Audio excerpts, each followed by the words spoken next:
Graça e paz, eu sou o pastor Janoí Mamedes e você está no CAB, Curso de Atualização Bíblica. O que é o curso de atualização bíblica? Nós lemos um capítulo da Bíblia por dia e aí fazemos um testezinho no final de semana. Se você quer participar do nosso curso, você se inscreve aí e diz: eu quero participar do curso de atualização bíblica. É um curso simples, básico, uma leitura pouco melhorada, com alguns comentários, e você pode então participar deste curso. É leve, dá para fazer tranquilo. Você envia, você coloca para mim aí que você quer participar, eu envio para você um número no WhatsApp, você manda um oi e eu mando um link para você fazer sua inscrição no Forms. É simples, é fácil, não custa nada, tá bom? Financeiramente também não custa nada, é de graça. E aí você participa, tá? Toda final de semana faz uma provinha com a gente. Quando acabar o estudo de Romanos, nós vamos estudar a vida do apóstolo Paulo. Beleza assim? Vamos então ao capítulo 10 de Romanos. Hoje, capítulo 10. Bem, é importante você saber que o capítulo 9, o capítulo 10 e o 11 fazem parte de um só bloco. Você lendo, você percebeu isso, né? Parece que ele volta ao mesmo assunto toda hora. Mas Hernandes diz o seguinte, Hernandes Dias Lopes diz o seguinte, que o 9 fala do passado, fala da eleição. O 10 fala do presente, da rebeldia de Israel, não aceitando a justiça que vem da fé, que procede da fé, mas buscando a justiça através das obras. E o 11 fala do futuro, a restauração de Israel, remanescentes, né? Restauração como nação, onde os olhos serão abertos e vão ver os sementes que estavam enganados e errados. No capítulo 10, logo de início, Paulo fala que ora a Deus, suplica a Deus em favor deles. Deles quem? Dos judeus. Dizendo o seguinte, que ele observa que eles têm zelo por Deus, porém sem entendimento. Zelo sem entendimento dá problema. O fanatismo não é falta de zelo, mas é um zelo absurdo sem entendimento. Ele diz o seguinte no 3, desconhecendo a justiça de Deus e procurando estabelecer a sua própria. Não se sujeitaram ao que vem de Deus. Agora eu queria destacar o versículo 4, diz, o fim da lei é Cristo, para a justiça de todo aquele que crê. Esse fim da lei quer dizer o quê?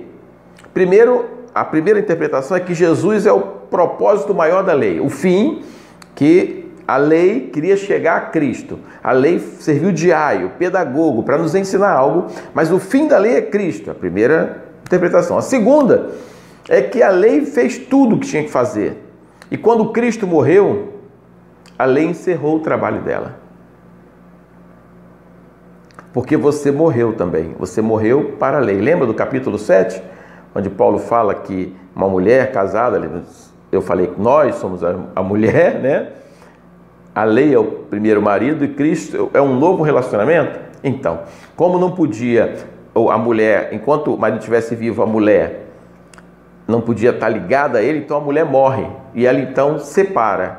E aí não tem como mais a lei ter influência alguma sobre essa pessoa. Então, com Cristo surgiu um novo relacionamento. O fim da lei é Cristo. E encerrou ali no Cristo. E aí continua o texto interessante, eu quero ler para você os versículos 9 e 10. Tem muitos outros textos, mas eu tenho pouco tempo, a gente tem que correr. O versículo 9 e o versículo 10, olha só o que diz o texto da palavra de Deus. Se com a tua boca confessares, no teu coração creres que Deus ressuscitou dentre os mortos, serás salvo. Porque com o coração se crê para a justiça e com a boca se confessa a respeito da salvação. Coração crê, com a boca confessar. A fé, ela leva à confissão. Não tem como. Então, quando você vê alguém que se esconde, é cristão e se esconde, não quer falar, não quer que ninguém saiba e tal, você até duvida dessa conversão. Porque a fé é uma questão de intimidade, você lá com Deus. Mas quando ele fala de confessar com a boca, é que você acaba tornando isso público. Crer e confessar. Não dá para separar essas duas coisas, você precisa de duas coisas. E ele continua, olha só, porque com o coração se crê para a justiça e com a boca se confessa a respeito da salvação. E aí diz, todo aquele que dele crê não será confundido. Ou seja, essa fé, ela traz uma certa segurança. Não vai ser confundido nesse sentido. Um dia está salvo, o outro está perdido. Aí no outro dia está salvo de novo, outro dia está perdido. Irmão, não é que a pessoa... então pastor, você está dizendo o seguinte, que quem é salvo, uma vez salvo, salvo para sempre, vai sair pecando, fazendo o que quiser. Então se a pessoa faz isso, ela não é salva. Eu tenho que duvidar dessa salvação. O que você não pode é você, servo de Deus, encontrou Jesus, foi lavado e remido pelo sangue do Cordeiro, o que está dando aqui. Não será confundido. Ele está citando Isaías 28:16. E ele fala a respeito da ressurreição também, no versículo anterior, falando a respeito de crer para a ressurreição, porque a cultura grega não cria na ressurreição do corpo. O grego faz uma diferenciação, né? O corpo da alma. Nós trabalhamos a situação integral. Eles fazem diferenciação do corpo e da alma. A alma é imortal, mas o corpo não volta mais. Se ressuscitar, vai ressuscitar só a alma. E não é isso que a Bíblia fala. E o apóstolo Paulo, como antigo fariseu, mas agora servo de Deus, ele tenta explicar isso. Até porque ele, como fariseu, cria na ressurreição do corpo. Os saduceus não. E já havia discussão nesse sentido. E a cultura grega é difícil. E agora ele está falando por uma igreja que tem na maioria a influência grega, helênica. Apesar de romanos, a influência grega, a cultura grega dominou o mundo nesse período, né? Mesmo sendo o Roma o seu império, porque o grego já tinha um império anterior ao Império Romano e a cultura grega continuava dominando. Então eles não criam na ressurreição do corpo, e Paulo fala então que é importante crer nisso.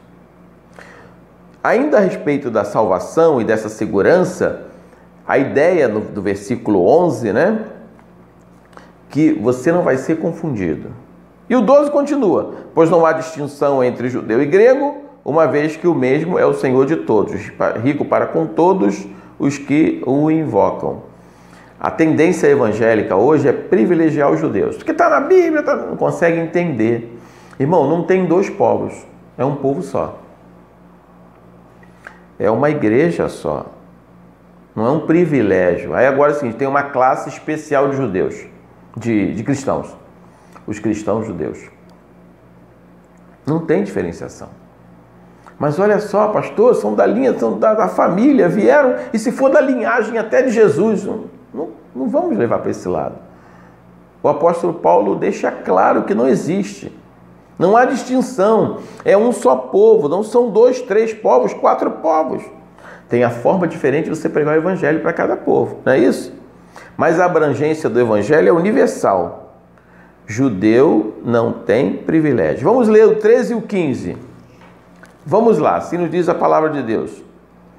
Porque todo aquele que invocar o nome do Senhor será salvo. Como, porém, invocarão aquele a quem não creram?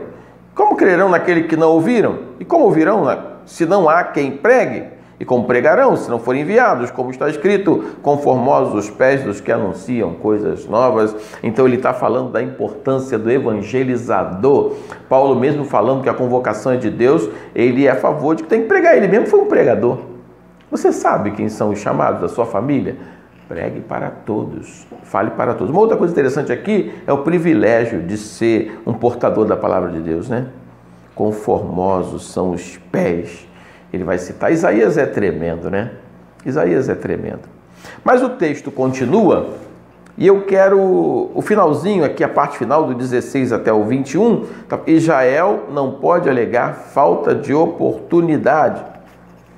Eu quero ler o 16 e o 20 para você. Mas nem todos obedeceram ao evangelho, pois Isaías diz: Senhor, quem acreditou na nossa pregação? E aí o versículo 20 diz: Isaías mais se atreve e diz: fui achado pelos que não me procuravam, revelei-me aos que não perguntavam por mim. Paulo tenta colocar a questão até de Deus, eu vou criar um ciúme em vocês, porque vocês não quiseram, não deram ouvidos, e agora outros povos virão e tomarão o lugar de vocês. E o 18 diz assim, mas perguntam, porventura não ouviram? Sim, por certo. Por toda a terra se fez ouvir a sua voz e as suas palavras até os confins do mundo. Pergunto mais, porventura não terá chegado isso ao conhecimento de Israel? Moisés já dizia, eu vos porei em ciúmes com um povo que não é nação, com gente insensata, eu vos provocarei a ira. Bem, ficamos por aqui. Deus abençoe a sua vida, a sua história. Daqui a pouquinho, amanhã, envio o capítulo 11. Graça